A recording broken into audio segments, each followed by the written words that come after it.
Welcome students. स्वागत है हमारी YouTube channel your success coaching centre में। मैं आज आपके समक्ष सोशल साइंस से संबंधित एमसीक्यू या पिछले वर्ष विगत वर्ष में जो सोशल साइंस की जो शाब्दिक परीक्षा ली गई थी उसका जो प्रश्न प्रारूप है उसको आपके समक्ष पेश करने जा रहा हूँ। तो चलिए इसका जो प्रथम प्रश्न है उसकी ओर हम चलते हैं, जो 50 अंक के हैं। तो पहला हमारा प्रश्न है, वाटरलू में नेपोलियन की हार किस वर्ष हुई थी? तो नेपोलियन वाटरलू की लड़ाई में किस साल हार गया था? तो इसका उत्तर जो हो जाएगा 1815 ईस्वी में हार गया था। उसके बाद सेंट हेलेना द्वीप में निष्कासित कर दिया गया था, जहाँ वहाँ पर उसकी मौत हो गई थी। किस वर्ष लुई 16वें को फांसी दी गई थी या किस वर्ष लुई 16वें को फांसी हुई? तो 21 जनवरी 1793 ईस्वी को लुई 16वें को फांसी दे दी गई थी। अगला प्रश्न है, रूसी बोल्शेविक पार्टी के नेता थे? तो रूसी बोल्शेविक पार्टी के नेता लेनिन थे। इन्हीं को रूसी बोल्शेविक पार्टी जो उसका संस्थापक माना जाता है। अगला प्रश्न है, भारतीय वन्य कानून कब पारित किया गया था? तो भारत में वन अधिनियम जो लाया गया है वो हमारा लाया गया है 1865 ईस्वी में, इसलिए इसका उत्तर हो जाएगा 1865 ईस्वी में। द्वितीय विश्व युद्ध कब से कब तक हुआ? तो द्वितीय विश्व युद्ध 1939 में स्टार्ट हुआ और 1945 तक चली। अगला प्रश्न हमारा है कि इंपीरियल फॉरेस्ट इंस्टीट्यूट कहाँ स्थित है? तो इंपीरियल फॉरेस्ट इंस्टीट्यूट देहरादून में स्थित है। अगला प्रश्न हमारा है, जम्मू कश्मीर के चारवाहों को क्या कहा जाता है? तो जम्मू कश्मीर के चारवाहों को गुर्जर बकरवाल समुदाय कहा जाता है। दुनिया का पहला क्रिकेट क्लब कब बना था? दुनिया का पहला क्रिकेट क्लब 1760 के दशक में बना था। ऊंचे पर्वतीय प्रदेशों पर स्थित चारागाह को क्या कहा जाता है? तो उसको हम बुग्याल कहते हैं। और ये 8 से 10,000 फीट की ऊंचाई पर होते हैं स्थित भारत में। अगला प्रश्न है, 19वीं शताब्दी का एक धर्म सुधार आंदोलन था? तो इसको हम बोलेंगे आर्य समाज।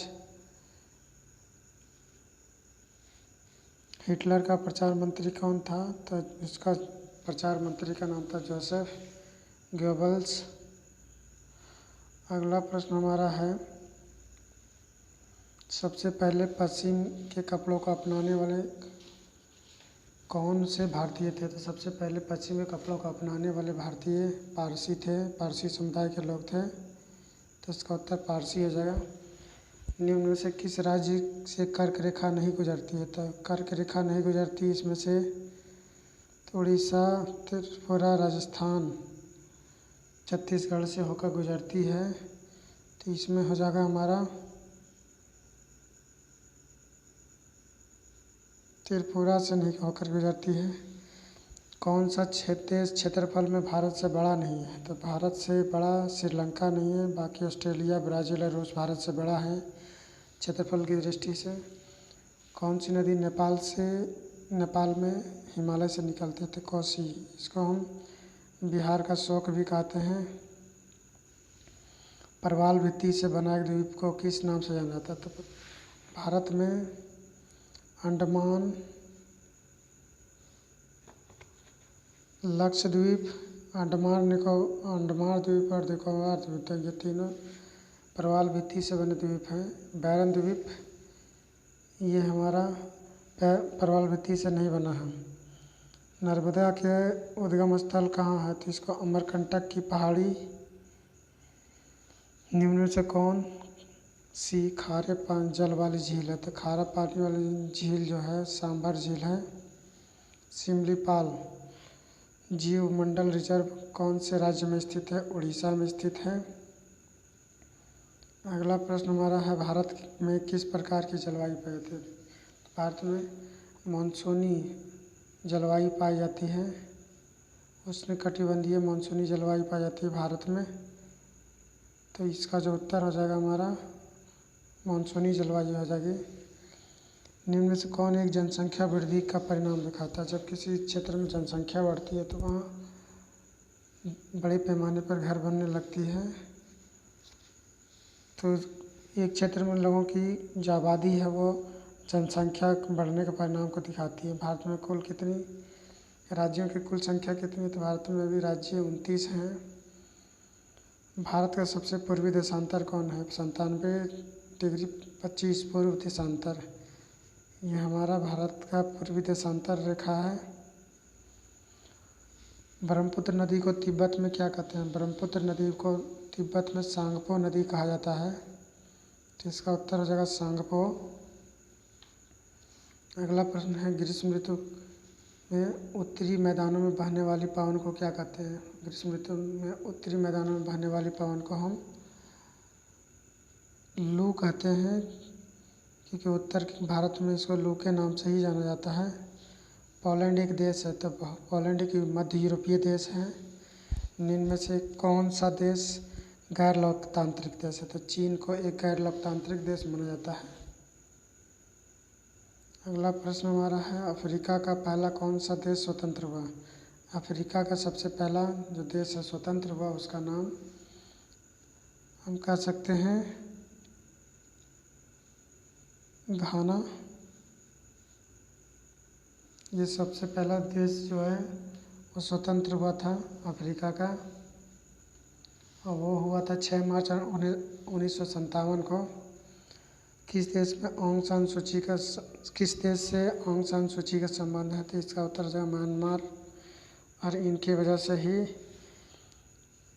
आज से करीबन 5 साल पहले वहाँ पर रोहिंग्या मुसलमानों को कत्लेआम हुआ था। इस वजह से इनसे जो देश में दुनिया में शांति लाने के जो समझौते के लिए जो इनको नोबेल पुरस्कार दिया गया था, इनसे ये नोबेल पुरस्कार छीन लिया गया। अगला प्रश्न हमारा है, संविधान सभा के अध्यक्ष थे? तो संविधान सभा का अध्यक्ष डॉक्टर भीमराव अम्बेडकर थे। निम्न में से कौन राजनीतिक कार्यपालिका का हिस्सा होता है? राजनीतिक कार्यपालिका का हिस्सा कौन होता है? तो इसमें हमारा जगह गृह मंत्री। भारत का राज्य सर्वोच्च प्रधान होता है, भारत का सर्वोच्च प्रधान जो होता है वो राष्ट्रपति ही होता है। अगला प्रश्न हमारा है, निम्न में से कौन भारत के राष्ट्रपति द्वारा नियुक्त नहीं होता है? तो भारत के राष्ट्रपति भारत के मुख्य न्यायाधीश जो होता है सुप्रीम कोर्ट का, उसको मनोनीत नहीं करते हैं। भारतीय रक्षा दल का सर्वोच्च अधिकारी होता है, इसका भी सर्वोच्च अधिकारी राष्ट्रपति ही होता है। 1971 के लोकसभा चुनाव में किस पार्टी ने गरीबी हटाओ का नारा दिया था? तो ये कांग्रेस पार्टी में जब इंदिरा गांधी के खिलाफ देश में बगावत बढ़ गई थी, तो उस समय उन्होंने यह नारा दिया और इसकी वजह से वो फिर सत्ता में वापस आ गई थी। उपचार के अधिकार को हमारे संविधान की आत्मा और हृदय किसने कहा था? इसका उपचार के अधिकार को हमारे संविधान की आत्मा और हृदय डॉक्टर भीमराव अम्बेडकर ने कहा था। अगला प्रश्न हमारा है, पालमपुर गांव के लोगों का मुख्य पेशा था? पालमपुर गांव के लोगों का मुख्य पेशा खेती है। निम्न में से कौन सा राज्य जहां आधुनिक कृषि विधि अपनाई गई? पंजाब। बाकी झारखंड, उड़ीसा, बिहार, इनमें आधुनिक कृषि यंत्र बहुत कम अपनाए गए हैं। यहाँ अभी भी परंपरागत तरीके से खेती की जाती है। उत्पादन का मुख्य कारक कौन नहीं है? तो उत्पादन का मुख्य कारक बाजार नहीं है, बाकी मानव श्रम, पूंजी, ये सब जो है मुख्य कारक माने जाते हैं। गेहूँ, चना आदि किस प्रकार की फसलें? गेहूँ और चना ठंड में बोई जाने वाली फसलें, इसलिए रबी फसल इसको कहेंगे। और बरसात के दिनों में बोई जाने वाली फसलों को खरीफ फसल कहते हैं। अर्थव्यवस्था का कौन सा क्षेत्र सबसे अधिक श्रम खपाने वाला क्षेत्र है? तो सबसे ज़्यादा भारत में श्रम मेहनत करने वाला जो क्षेत्र है वो कृषि है। लेकिन भारत में सबसे ज़्यादा कृषि क्षेत्र से जुड़े लोगों की जीवन जो है सबसे ख़राब स्थिति में है। और भारत में जो नेता बनते हैं वो इनकी ज़िंदगी को और भी बद से बदतर बनाते जा रहे हैं, जिसकी वजह से हर साल हज़ारों किसान आत्महत्या करते हैं। खबरें बनती है और फिर भूल जाते हैं, लेकिन इनके लिए कोई ठोस कानून नियम नहीं अपनाए जाते हैं। निम्न में से कौन सा कारक जनसंख्या की गुणवत्ता बढ़ाता है? तो भारत में जब साक्षरता दर बढ़ती है तो स्वास्थ्य की स्थिति में भी सुधार होती है और मनुष्य का स्किल डेवलपमेंट भी होता है। इसलिए इसका उत्तर सभी हो जाएगा। अगला प्रश्न हमारा जो है, भारत के किस राज्य की न्यूनतम प्रति व्यक्ति आय है? तो बिहार। बिहार एक ऐसा राज्य है जिसमें प्रति व्यक्ति आय सबसे कम है। TDPS सिस्टम कब लागू की गई थी? TDPS सिस्टम 1997 ईस्वी में लागू की गई। बफर स्टॉक क्या है? बफर स्टॉक अनाजों का भंडारण करने की व्यवस्था है बड़े पैमाने पर। खाद्य सुरक्षा से आप क्या समझते हैं? तो देश में खाद्यान्न की उपलब्धता सही तरह से हो जाना, इसी को हम खाद्य सुरक्षा कहते हैं। अगला प्रश्न है, संयुक्त राष्ट्र संघ के अनुसार कौन निर्धन है? तो संयुक्त राष्ट्र संघ के अनुसार प्रति व्यक्ति आय $1 से कम जो है वैसे लोग निर्धन हैं। जिस मूल्य पर भारतीय खाद्य निगम किसानों से खाद्यान्न खरीदता है क्या कहलाता है? तो जिस मूल्य पर भारतीय खाद्यान्न निगम किसानों से अनाज या खाद्यान्न खरीदता है उसको हम MSP कहते हैं, maximum retail price, maximum support price. और ये प्राइस किसानों के लिए नाकाफ़ी है भारत में। इसकी वजह से अभी भारत में किसान आंदोलन चल रहे हैं, लेकिन सरकार हैं जो लगती ही नहीं कि उन्हें किसानों की कोई फिक्र है, बल्कि ऐसा लगती है कि सरकार पूंजीपतियों या कॉरपोरेट घरानों के गोद में बैठकर देश को चला रही है। निम्न में से किस देश में गरीबों की संख्या सबसे अधिक है? तो दुनिया में सबसे अधिक गरीबी अफ्रीकी महाद्वीप में पाई जाती है। तो सबसे अधिक गरीबी वाला जो देश हो जाएगा नाइजीरिया हो जाएगा, क्योंकि नाइजीरिया की वहाँ पर भी 60% से अधिक आबादी गरीबी रेखा से नीचे है। वह स्थिति जब कीमतें काफ़ी बढ़ जाती है तो कहलाती है, उसको हम मुद्रास्फीति या इन्फ्लेशन कहते हैं। और इस स्थिति में मुद्रास्फीति बढ़ जाती है, महंगाई बढ़ जाती है, जो मुद्रा जो उसकी कीमत गिरती जाती है। इसलिए इसका उत्तर हो जाएगा दोनों।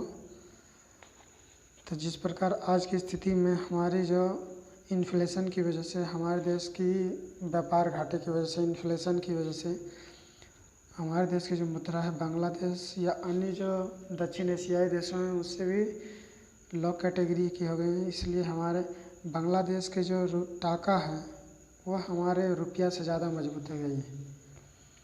तो इस प्रकार हम कह सकते हैं कि मुद्रा जब कीमतें बढ़ती है तो उसकी वजह से मुद्रास्फीति बढ़ती है और पैसे का वैल्यू गिरती चली जाती है।